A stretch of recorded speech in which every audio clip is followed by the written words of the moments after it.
I spoke to Premier Smith from Alberta earlier, and that's what I started off asking her. Well, part of what we can do if we can export more through the United States is then we can provide some security to international buyers as well. We know that Japan, Germany, all of Europe really are desperate to make sure that they've got an adequate supply. In fact, the U.S. has announced that they're going to do some major LNG projects. So we've always had an integrated energy market. And if we can assist in helping to reduce global emissions because we're exporting clean LNG, as well as work with our American partners who we already have a good integrated system with, as well as be in sync on some of the environmental priorities that they have, that to me would be the perfect result of a meeting today. So are you asking specifically then for an increase in LNG production and export versus oil? Because my challenge on oil is that there were extra barrels produced last year because of what the promises made around Russia and Ukraine. And basically we couldn't even export all of them because of refinery issues in the United States, for example. So what's the point of increasing production further with oil, I guess would be my question. I think there's a huge opportunity with LNG, and that's one of the things that I'd be interested in talking more about, because I think that what you're seeing increasingly is more and more jurisdictions are moving towards that. We're seeing other options on oil production and oil export. The Trans Mountain Pipeline, for instance, is supposed to come online next year, and I think that will alleviate a lot of the concerns. But we have to make sure that we're in sync with the Americans, because if the Americans are continuing to develop their resource, I think that sends a signal that we should be walking in sync with them as opposed to walking in the opposite direction. You mentioned the TMX pipeline. The cost of that has now ballooned to $30 billion, and taxpayers are footing that for now. The government insists that they'll be able to recoup it. But I think it sort of underscores what the argument that the Prime Minister is trying to make around LNG development, which is there's got to be a business case for it, and the private sector has to be making that case. Do you agree with that assessment? Oh, and there is a great business case on the West Coast for sure. And that's, I think, a partnership that BC and Alberta can enjoy together. I was pleased to see that the Haisla project on Cedars has also been approved to go ahead. And it looks like Shell may be in a position to make the decision on the second phase of their project. There's another project, as I understand, that has already been permitted on the pipelines. And so it's a matter of giving investors certainty that is going to be a streamlined regulatory process. And if the federal government, us and British Columbia can get together on understanding what that looks like and dealing with the issues of emissions. So I think the problem that the federal government is they got locked into a particular view. They brought forward legislation called Just Transition for a reason. They're locked into this view that the only solution is to completely phase out oil and natural gas, and that is not on. We are not going to phase out the energy sector in Alberta. We're going to find a way to reduce emissions, and we've got lots of ways to be able to do it with technology and innovation. Ultimately, though, and this isn't necessarily to the federal government's point, but for example, the IPCC report that came out this week says if we are going to do what we agreed to do in Paris and limit warming, eventually there can't be new fossil fuel development. Do you contend that that isn't true? It's not true. I completely contest that, because if you've got natural gas production and you're using clean sources of energy to be able to develop it, whether it's the small modular nuclear or you're using if you're using hydropower, and then you're also capturing the CO2 and not putting emissions into the atmosphere, then why wouldn't you continue doing that? We've got two major projects happening. Because you don't know if any of that works. Because the problem is we don't know that carbon capture, for example, will work to the degree that it has to in order to reduce emissions as much as proponents of it say it will.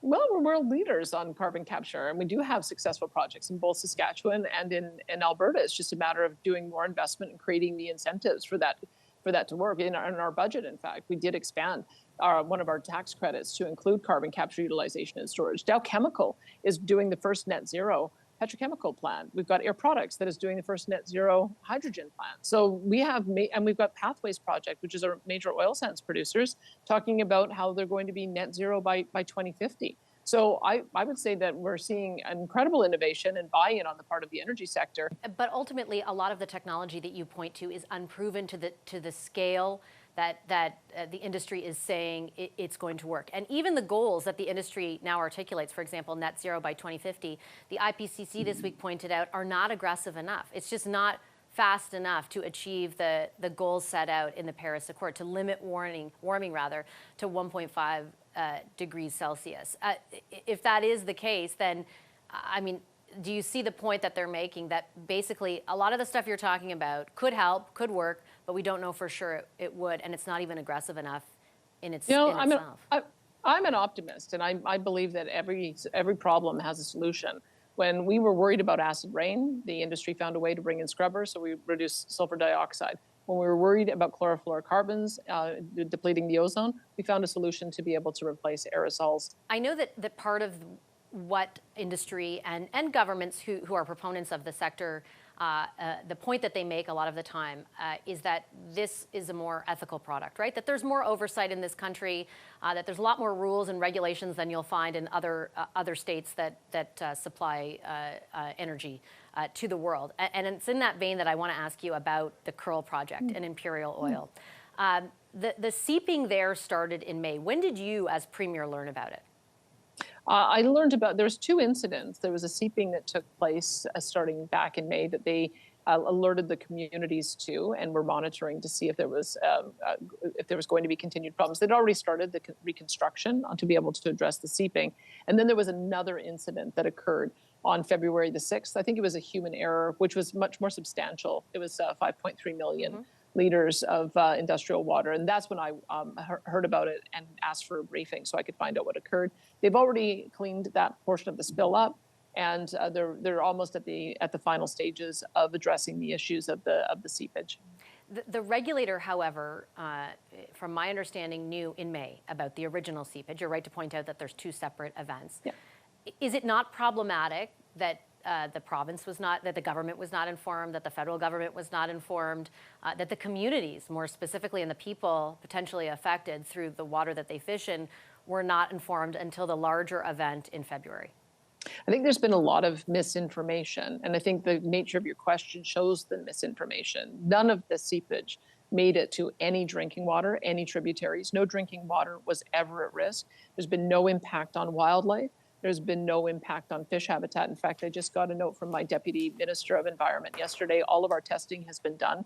100% came back with no violation of drinking water standards. I think this is the real problem, though, is that this is why it's important to have radical transparency and to get the right information out. Because I think, unfortunately, the people downriver have been terrified into thinking that their drinking water is polluted. And there's mental health resources that have now been deployed in the community, bottled water, all because of the fear that was created from the misinformation. So it's important for us, absolutely, to make sure the correct information gets out. And so I'm pleased to report that our environmental testing has now been complete. And we have not seen any evidence that any of this material made it into drinking water. And so I think people can have some satisfaction on that. And we're going to continue watching it because we're in the middle of runoff season. And we have to make sure that the extra diligence happens, and we're going to do that. But I'll make sure that the company and AER is radically transparent in making sure people know exactly what's happening as the melt occurs. 2 points to follow up on what you just said. First of all, I want to read to you some of what Environment Canada said, that its testing shows the water is harmful to fish. That was a statement that was issued very recently by Environment Canada. And the second point is, I take your point on all the testing that you've done, and I have no reason to doubt that. But it is now the end of March. This initial incident people were informed of in February, and the original seeping happened in May. That is problematic. The reason that there is, in your view, misinformation is because there was a vacuum of it from the company, from the province, and from the regulator. Isn't that a problem?